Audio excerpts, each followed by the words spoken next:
Good evening, I'm Brett Baer, coming to you tonight from Seoul, South Korea. We are covering the president's trip here, and we have two big stories for you tonight from here and back at home, where investigators are piecing together what led a man to kill more than 24 people in a small Texas church.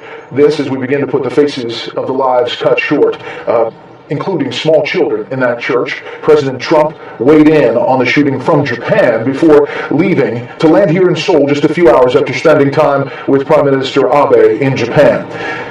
He talked about the allies discussing a host of issues, North Korea topping that list. I spoke exclusively with the Prime Minister of Japan, and we will air that here in just a few moments. But beginning here in Seoul, we start with Chief White House correspondent John Roberts. President Trump called the Sutherland Springs massacre an act of evil, but blamed it on a man he called deranged and not on the weapon he carried. I think that mental health is your problem here. This isn't a guns situation. I mean, we could go into it, but it's a little bit soon to go into it. Too soon for the president, but not for many Democrats. I reject the notion that it is too soon to act. If not now, then when? We should ban assault weapons and bump stocks today. There are common sense measures, Connecticut has implemented them, that have actually reduced gun violence. These laws work. In past shootings, like Orlando, President Trump has remarked, "This on Sunday." Fortunately, somebody else had a gun that was shooting in the opposite direction. Otherwise, it would have been as bad as it was. It would have been much worse. The shooting weighed heavily on the president's state visit to Japan and talks that dealt primarily with the existential threat posed by North Korea. Strategic patience is over.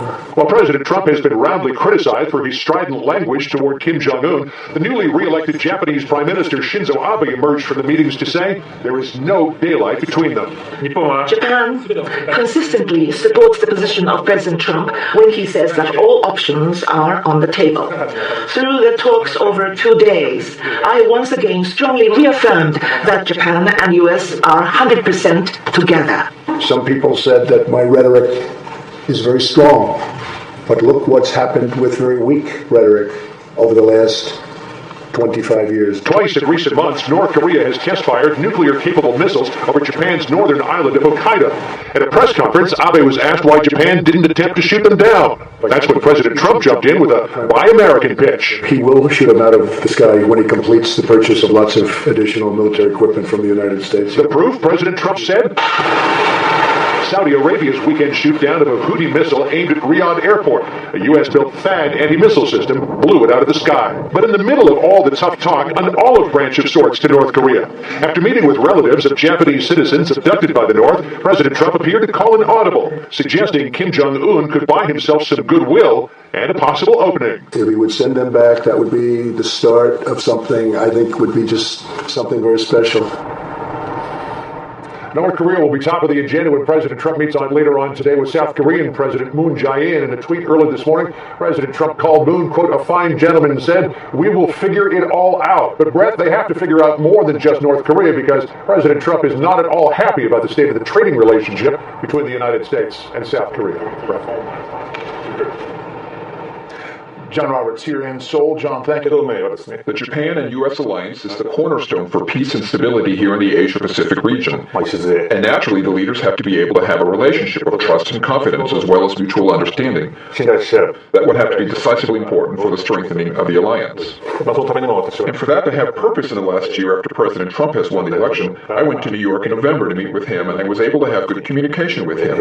And ever since then, for 6 times I have met with him, and this time as well, I have enjoyed playing golf as well as having had dinner with him. It was indeed a very enjoyable occasion, and for myself and President Trump to share, the time to build a relationship of trust will further deepen mutual understanding. And before President Trump visited Japan, Mrs. Ivanka Trump, advisor to the President, visited Japan, and she has attended the World Assembly for Women. And she has given a wonderful speech. She stated that Abenomics is womenomics, and that has impressed many people in Japan. With President Trump's visit to Japan this time, I very much hope that we will be able to further solidify the U.S.-Japan alliance.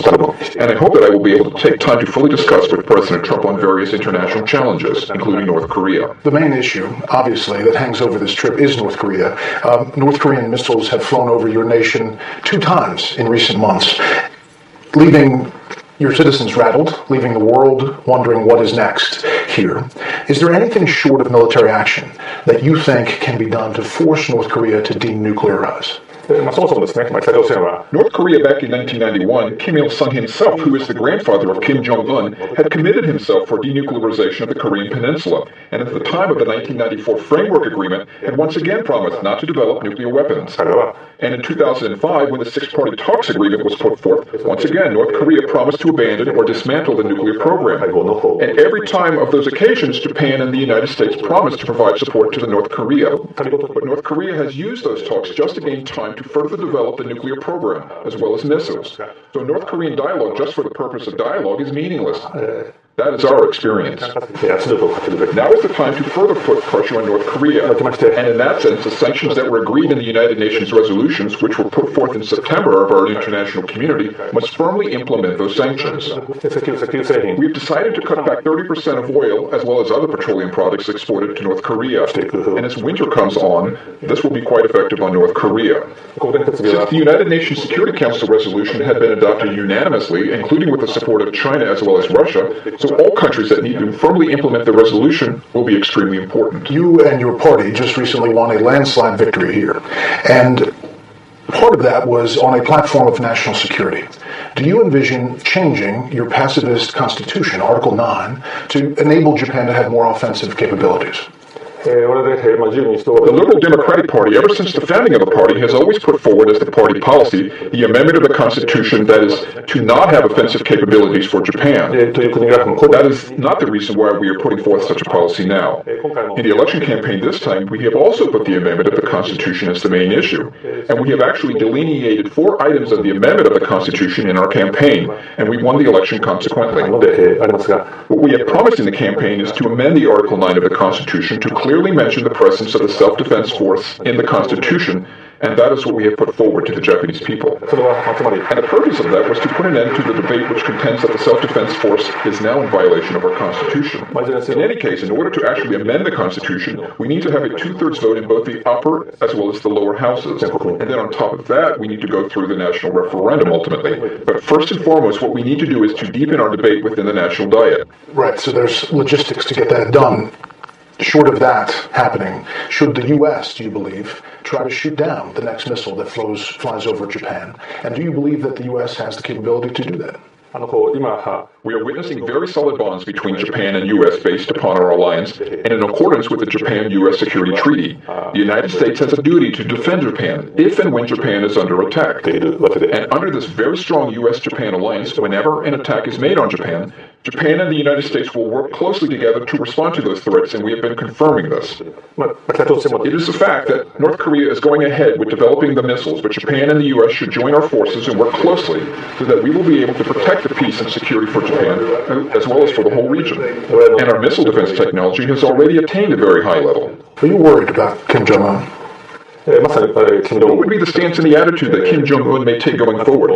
It is exactly what not just myself, but the whole world is watching keenly. North Korea does have very diligent people and is bestowed with rich natural resources. So as long as they're able to take the right policy, I'm sure the North Korean people will be able to enjoy a better life. What we are doing now is the international community has applied pressure to North Korea so that North Korea will have to change its policy. And we would like to create a situation whereby North Korea itself would come to us and say that they will change their policy and that they would like to engage in a dialogue. Last thing, where do you see the future of U.S., Japan on the economy? And what tangible things came out of this visit for both countries? The bilateral economic relations between Japan and the U.S. should be something that both of our countries benefit from this economic relationship. Now Japanese companies that invest in the United States have created 860,000 jobs directly.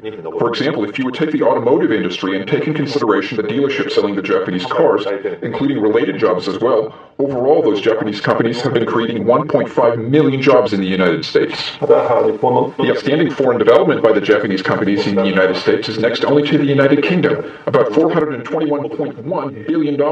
And those American workers working for Japanese companies enjoy a very high level of income on average. Their wage level is set to be $81,000. And even this year, after the Trump administration had started, an additional 17,000 jobs had been created by the Japanese companies. And this is the number one amongst all the foreign countries. The Asia-Pacific region is said to be the growth center of the world. What is important is to create a free and fair economic arena in the region.